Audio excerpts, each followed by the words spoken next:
Обвиняемый Араик Карачунян окончательно приговорен к пожизненному заключению. Обвиняемый Давид Бабаян окончательно приговорен к пожизненному заключению. Շաբաթվա գլխավոր իրադարձությունը տեղի ունեցավ փետրվարի 5-ին Բաքվում, 1 տարի տևած դատական process-ից հետո, որին ներկա չէր միջազգային կամ իրավապաշտպան կառույցների եւ ոչ մի ներկայացուցիչ, Լեռնային Ղարաբաղի նախկին քաղաքական ու ռազմական ղեկավարները դատապարտվեցին ցմահ կամ երկարաժամկետ ազատազրկման։ Հայ հարկատուների միջոցներով ֆինանսավորվող հանրային հեռուստատեսությունը, սակայն փետրվարի 5-ի երեկոյան հիմնական թողարկման ընթացքում այս իրադարձությանը հատկացրեց ընդամենը 22 վայրկյան, այն էլ հաղորդման կեսերին։ Բաքվի զինվորական դատարանում ավարտվել է Ղարաբաղի ռազմական եւ քաղաքական գործիչների նկատմամբ շինծու գործերի քննությունը։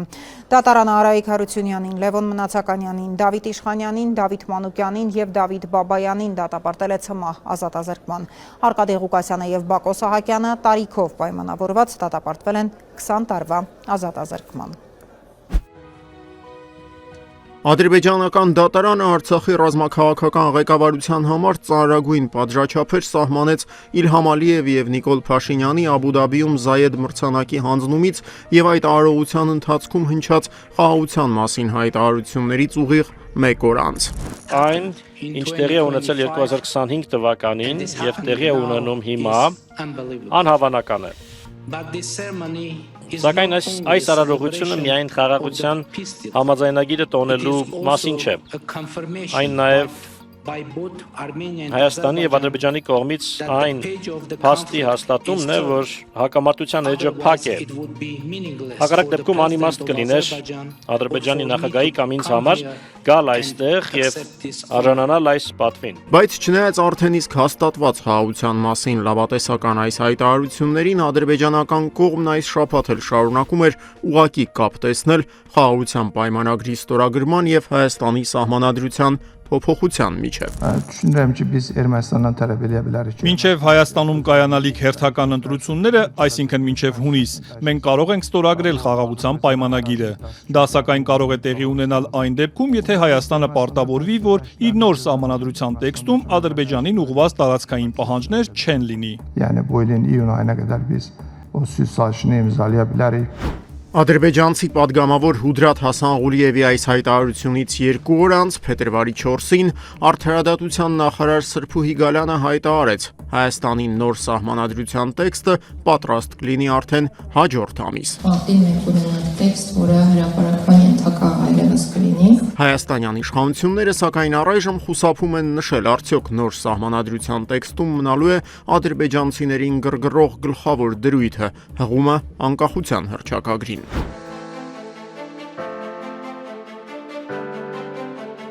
Քաղաքական դաշտում այս շաբաթ կենտրոնացած էին ոչ այնքան սահմանադրության, որքան հունիսի 7-ին կայանալիք խորհրդարանական ընտրությունների քարոզարշավի վրա։ Ես ասել եմ, մեկ անգամ եւս հաստատում եմ, որ վարչապետի պաշտոնին հավակնություն չունեմ, ցանկություն չունեմ։ Ես վարչապետի պաշտոնին տեխնացու ունեմ, իհարկե ունեմ։ Մեկի տեղը 3 ունեմ։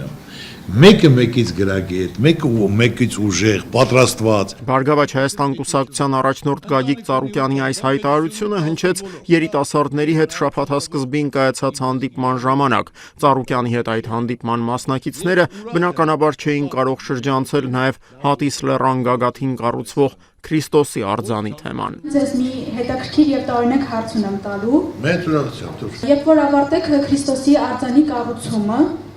հաջորդը ում արձանը կկառուցեիք, եթե կառուցեիք, եւ ըստ ձեզ այս երկրում ով է դրան ամենից շատ արժանի։ Ապրես։ Հալալակ է, շատ ուժեղ հարց ես տվել։ Առանց երկար մտածելու հարցիդ պատասխանեմ, կկառուցեի հայ կնոջ արձանը։ Նշեմ ի դեպ, որ անցնող օրերին հայ կանայք հայաստանյան քարոզարշավի մասնակիցների ուշադրության կենտրոնում հայտնվեցին ոչ միայն Գագիկ Ծառուկյանի շնորհիվ։ Կարանք հիմա փաստացի ասենք, որ ուժեղ Հայաստանում չի լինի անբավարարված կին։ Տաշիր գրուպի սեփականատեր Սամվել Կարապետյանի որդին Սարգիս Կարապետյանը հայ կանանց սեռական խնդիրների մասին խոսեց փոդքասթներից մեկի եթերում, դրա մասնակիցներից եւս մեկն էլ ավելի հեռուն գնաց եւ առաջարկեց խնդրի լուծման իր տարբերակը։ Առնվազն նախարարություն ուրեմն պետք է ստեղծի, որ այս հարցերը կուրացիա կանի։ Սեքսի նախարարություն։ Սեքսի նախարարություն ստեղծելու առաջարկը մեծ վրդովմունք առաջացրեց, հատկապես Դոմփել բառը հանրային դաշտ բերած եւ սեփական սեռական օրգանները կաթողիկոսին ցուցադրելու պատրաստակամություն հայտնած Նիկոլ Փաշինյանի կուսակիցների շրջանում։ Նման հայտարարություն, որ ուժեղ Հայաստանում չբավարարված ինչ լինել, բոլոր կանայք բավարարված են, դուք ինչպես եք գնահատում։ Ես ընդհանրապես չեմ ուզում գնահատել եւ չեմ ուզում որևէ կերպ վերաբերվել այդ երիտասարդի արտահայտած մտքին, որովհետեւ իրենք պիտի նախանհանգստանան նման մտքեր հնչեցնող իրենց եղբոր համար եւ իրենց քաղաքական ուժի համար, որ էդ են իրենք։ Մեր ձևով շարժման առաջնորդ Նարեկ Կարապետյանը թեև ուղիղ ձևով չքննադատեց իր հորեղբորորդու հայտարարությունները, սակայն գրեթե բացահայտ կերպով հասկացրեց, դրանցից որևէ օգուտ չկա։ Ինչքան մենք մոտենանք նախընտրական process-ներին, այնքան հարցակումները ավելի վատ են լինելու։ Իհարկե, ես այս վերջի 2 օրվա դեպքերի հետ եմ ասում, իհարկե մենք էլ պետք է առիթ չտանք, որ հարցակումներ լինեն, բայց հարցակումները ավելի շատ, ավելի տհաճ, ավելի գրեհ են լինելու։ Հարցակում բառն այս շաբաթ շատ էին օգտագործում նաև իշխանության ներկայացուցիչները։ ՔՊԱ-կանները կարծես որոշել են հենց այս բառով փոխարինել վերջին ամիսներին իրենց իսկ կողմից շրջանառության մեջ դրված եւ գրեթե ամենօրյա ռեժիմով օգտագործվող հիբրիդային պատերազմ տերմինը։ Պատերազմ բառը լավ բառ չի, մենք այդ բառը չենք սիրում եւ այսօր մեր երկիրը խաղաղության մեջ է եւ խաղաղությունը կառուցում է, վերջնականացնում է, արձակում անվանենք, որը ոչ պակաս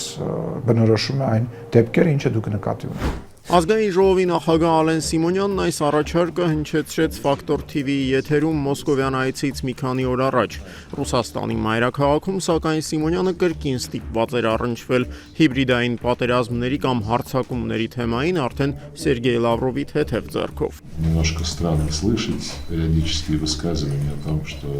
какие-то мифические. Տարօրինակ է լսել Հյուսիսից Հայաստանի դեմ նախապատրաստվող առասպելական հարձակումների մասին պարբերաբար հնչող հայտարարությունները։ Խորհրդարանական ընտրությունների քարոզարշավը ձեզ մոտ ըստ էության արդեն իսկ մեկնարկում է, եւ կարող եմ ձեզ վստահեցնել, որ երբ արտերկրից ակնհայտորեն ակնարկելով Ռուսաստանին ազդակներ են հնչում, թե ինչ որ մեկը պատրաստվում է միջամտել ընտրություններին, երբ Երևանից են Եվրամիությանն ուղղված կոչեր հնչում, թույլ չտալ այդ միջամտությունը, այդ ամենը մեզ համար տարօրինակ է։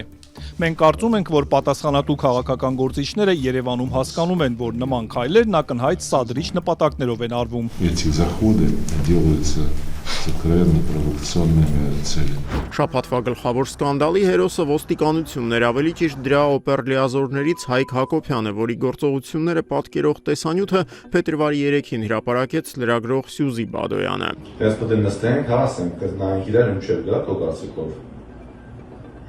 Ինքս ես եմ երբ կգա։ Ես երբ մի խփի։ Այն, որ տեսանյութն իրական է, պարզ դարձավ դրա հրապարակումից բառացիորեն մի քանի րոպե անց, երբ ներքին գործերի նախարարությունը հայտարարեց ոստիկանի լիազորությունները կասեցնելու մասին։ Շաբաթվա երկրորդ կեսին արդեն Հակոբյանի նկատմամբ քրեական գործ հարուցվեց, նա սակայն ճաղերի հետևում չհայտնվեց։ Խափանման միջոց որպես ընտրվեց տնային կալանքը։ Խափան միջոցի փոփոխման մասին միջնորդությունը բավարարել։